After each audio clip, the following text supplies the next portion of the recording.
G'day guys, Chaos Chronicles. So in my last video I made mention of the time I got my hands on the child killer that killed the 11-month-old baby Jason Noy. I will chuck a photo there. I am going to leave it there so you guys can see this monster's face the whole time you're watching this video and feel my rage. So anyway, can't remember the year. It was around 2015. Don't quote me on that. Could be just before, just after. Now, at the time, I was in a management unit. I was charged with an attempted murder inside a jail. I was at Loddon Prison. I was there for 6 days, and I had the finger pointed at me for bashing somebody to death. They pulled through, and I had the finger pointed at me. I done 19 months in the hole for that, 23-hour lockdown for 19 months. Not many people you'll meet in prison have done that long slot time. A lot of people do that, but not many, you know. So anyway, I was in a management unit, which is where you kind of go towards the end of your slot time. It's still 23-hour lockdown. It's just a few more rights than you had at the slot. So anyway, I'm in there. I walk out to my run out one day, and here's this new guy. And so anyway, he's got like all these tattoos all over his face. He's a skinny guy. He's a white guy like myself, an Aussie. And so he has all these drawings all over his face that are like child drawings, but they're like tattooed on there. It's the shittest. You see it in the picture anyway. But anyway, I walk up to him, I do the pleasantries, I introduce myself, say, hey, going on, Biff, rah, rah, rah. Is this your first time, mate? He's like, yes, this is my first time. I'm like, oh, well, you've landed in the jungle, haven't you, mate? And he's like, yeah, I've heard a lot of stories about Port Phillip. I'm like, yeah, well, they're probably all true, mate. So, you know, and started telling him what he should do and what he shouldn't do and ways to hold himself without getting himself into too much strife, you know. And so anyway, our run out had ended, and I didn't even really think about this until after. I probably should have thought, why are you in a management unit if you're just locked up? And it could be a number of reasons, do you know what I mean? And they're not all like suspect ones. So like, but I wasn't even thinking that at the time, and later on I thought, why didn't I even think that? But anyway, so the jail shuts at 7:30, and just before the jail shuts, they go around and do one more door count. And so anyway, when the screw came around, he said, I seen you talking to that new guy today. I said, yeah. And he said, oh, did he tell you what he was in for? I said, yeah. I go, poor bastard. He walked in on someone, and that's what I hadn't said yet, guys. So yeah, he told me when I asked him what he was in for, and because in the video before I said about paperwork checking, and you can guarantee I was paperwork checking this guy straight away. So I'm like, you got your paperwork, mate? What are you in for? He told me he walked in on his girlfriend having sex with another dude, and he lost the plot and killed the guy. Fair enough. And so when the screw said to me, when I said that to the screw, he said, no, mate, that is not what he's in here for. I said, well, what is he in here for then? And he said, he's in here for like killing an 11-month-old baby. Like he hurt that baby. And as a matter of fact, after he told me, I remember seeing stories about this on the news, right? And so he continued to say that tomorrow when you run out, he goes, between this time and this time I'm going to be in the office, so whatever happens to that guy happens to that guy. I thought, yep, fucking beauty. And so at the time I was doing 9 years, and I was already hating the world because I was doing 9 years because I seen a girl getting stabbed by her boyfriend. I intervened and made sure he would never do that again, and he won't. And I got 9 years for it. It was deemed a vigilante attack, and because I didn't call the police. Like, excuse me, she'd already been stabbed 7 times. So yeah, just wait a minute, love, while I call 000. Anyway, I got 9 years for it.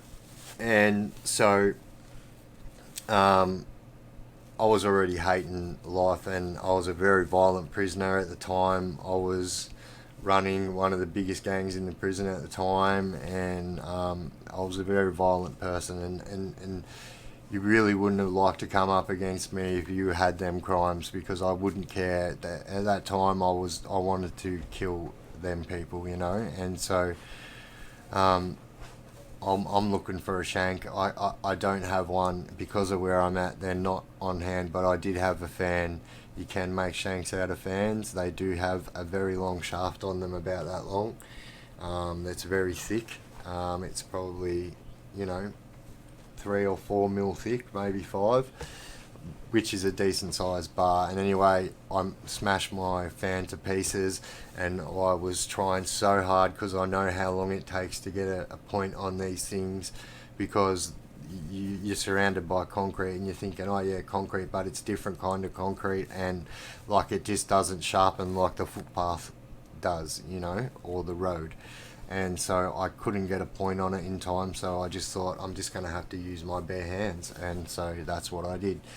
And so anyhow, the next morning comes, I'm up and ready, I'm ready to go. I've already planned out what I'm going to do, and I'm going to do it. And so I'm on my run out, I'm keeping an eye on the time, but at the same time, me and this guy are doing laps up and down the top tier, right? And so my cell is on the top tier, and so is his cell on the top tier, and that's exactly why I done this. And then so in this time, I am taking him into my cell, and we are having coffees, and I don't even drink coffee, and I was doing it for this. And so every time I'd make sure he'd walk up the end of the cell, and I'd be up near the door. And then so I said to him, though, also he was asking me about bupe and what is it, which is Suboxone. It's the biggest drug in Victorian jails. It's very big in jails worldwide. One strip of Suboxone is like this. They give it to heroin withdrawal patients, and you can cut that into like 25 pieces, and it will get 25 people stoned for the day, you know. And so that's what they do. And I said, look, I got us some. I'll come and get you when I got it. Anyway, I come and got him and said, look mate, I got it, let's go up to my joint. And keep in mind, I said, kept going in and out of my cell, making him feel comfortable in there. And so anyway, I said, yeah, I got the bupe, mate, I got the bupe. And so anyway, we walk into my cell, and the reason I said that I got bupe is so he didn't feel sus when I locked the door behind us when we walk in there. And so I locked the door straight away, and I just start putting me weight training gloves on. And this guy's looking at me, but didn't Jerry, like I didn't even get one inkling that he knew what was about to happen. And so anyway, I was like, hey bro, yesterday when you said that you, and keep in mind, I told him to go make us coffees, right? And so he's flicked the kettle on, and that's all I'm waiting for is that kettle to boil. I had one of the old school kettles they used to have in jail where the whole top flips open like that, and they don't have them anymore. They've just got ones with the little pourer. And so anyhow, I was waiting for the kettle to boil, but in this time I said, you said to me, I go, what are you really in for, mate? And he goes, no, that's what I'm really in for. And I'm like, listen, I'm going to give you one chance and one chance only, because I know that you are in here for something else. So I want to hear you say it. So you're going to tell me what you are in here for. And he's looking past me like this to see if he's going to be able to get out the door. I've gone, mate, you're not going anywhere. And so there is a duress button on every single cell wall, but on my duress button in every cell I go in, I always get a table tennis ball, I cut it in half, and then I put like a no smoking sign on it, and I press no buzzing up, right? Because that's what they call it when you buzz up, and I always put that on there, no buzzing up. And so he would have seen that and thought, oh, what the fuck? And so anyway, he kept continuing that he killed his girlfriend's, like, lover. I said, listen, mate, that's not what you're in here for. The kettle went flick. As soon as the kettle went flick, I walked over as if I was going to pour us kettles, and I just went ripped the lid straight off the top of the kettle, went whack through the whole thing of boiling water right in his face. he started screaming. I just went bang, bang, gave him 2 crisp ones, boom, knocked him out in the cell. That gave me a bit more time to think about what I was going to do. Now, I thought he was going to start screaming. It's why I tried to knock him out. Anyway, once again, I do not condone any of this behaviour, and I do not suggest anyone goes out and repeats the behaviour I do. I merely done this. I've lost a child myself. My son was born with one of the rarest heart conditions, hyperplastic left heart syndrome, and I just felt compelled that I had to do something, so I did. And I slapped him out to wake him back up, and I kept standing him back to his feet, and boof, boof, I kept knocking him out within 1 or 2 punches. In this whole time, it went on for about 12 to 14 minutes, and I probably knocked him out 7, 8 times maybe. And in Port Phillip, if you are in a single cell, they have these beds in there that you can lift up, and they kind of lean over on the back wall on a 45, so you can sweep under there and get all the mess out from under there and that. And so he was knocked out. I moved him so his forehead was directly under one of the legs of the bed. Trigger warning, guys, this is going to get full on, so if you don't want to continue, this is where you leave. And yeah, I placed his head under that, and I continued to, let's just say, stamp his forehead until I felt like this animal had copped enough. And the only reason I did stop is because I literally believed that I had ended this man's life. And so I walk out of the cell. This guy is in my cell, mind you, right? And he's like 5 cells away from mine maximum. And so I'm looking at the time, and I'm trying to see, because I had to get him back in his cell before all the screws come out of the cell. That screw said he was going to take the other screw on duty in the office with him. I had a little window. And so anyway, I dragged him up to his cell, put him in the shower, fully clothed, and then just left him in there with the water on. And so anyway, they come around to lock us down. The screw's looking at me, and I didn't even look at him because I just didn't want, even though he said it was sweet for me to do it, it could have been a trap, you know.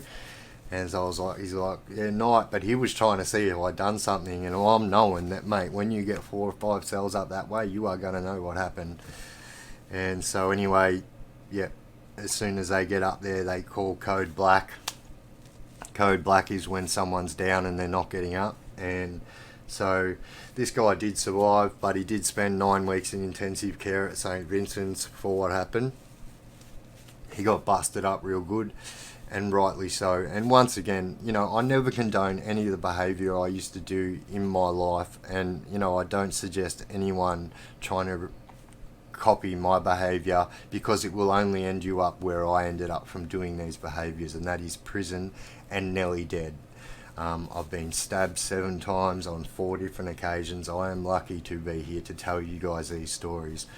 And so, like, I don't really care what other people say, but when I say I have lived that life, I have lived that life more than any. It's just crazy what I have lived through and still here. You know, I've lived through prison gangs, street gangs. I ran the biggest street gang in Victoria when I was just a young man, you know, which led on to bike clubs. And, you know, I absolutely don't condone any of my behaviour, but at the same time, I don't apologise for what I did to this man, because in Australia, we go too light on these people, and he got what he deserved. You know, he really hurt that child. I'm not going to go into it, nor am I going to put a picture there, but this poor baby had, his organs were detached. Like, that's how bad he was beaten. So, mate, this man copped everything he deserved it, and, you know, I do not apologise for it. But don't hate me for not apologising for it. You know, I don't condone violence, but if you do hate me, that is your choice. But it did happen, and that's why this is called the Chaos Chronicles Memoirs of Mayhem, because from, you know, very young teenage until, you know, 3 years ago, that was my life to a T, and I lived the most intense criminal life that most people don't live through.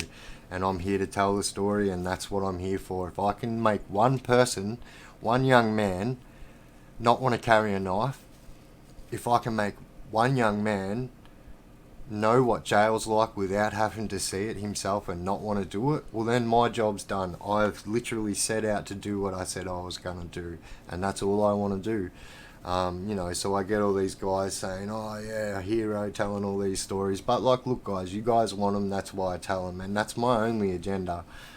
So yeah, I just want you guys to know that although my stories are crazy and probably more crazy than most, my only agenda at the end of the day is to let the youth know I am a father of 3 teenagers. So, actually my eldest has just turned 20. So I know the realities of these dramas, and I know that these days are a lot worse than when I was that age. So, I feel like it's my way of giving back to society, of letting people know that, it might look good from the outside in being a bikie, having a nice car, a nice bike, nice clothes, this and that. But believe me, that's all it is. It looks good from the outside in, but from the inside out, it's shit. And yeah, over time I will do more videos on that. I don't talk about my club life much. I'm not in the club anymore. I don't have the right to do that. That's why I don't do it. But yeah, in saying that, if you guys haven't subscribed, if you could jump up there and smash me in a subscribe, that would be awesome. Also, don't forget to smash that subscribe, the bell, because when you hit that bell, you will never miss one of my videos, and that's what we want. You don't want to miss them. And so also, if you could chuck a comment, that'd be muchly appreciated. You guys have been absolutely awesome. I love all the feedback I'm getting with my comments. It really inspires me to do more and more. So thank you guys so much. I've been the Chaos Chronicles. I am Biff. You guys have been absolutely awesome. See you guys in the next one. Let's go.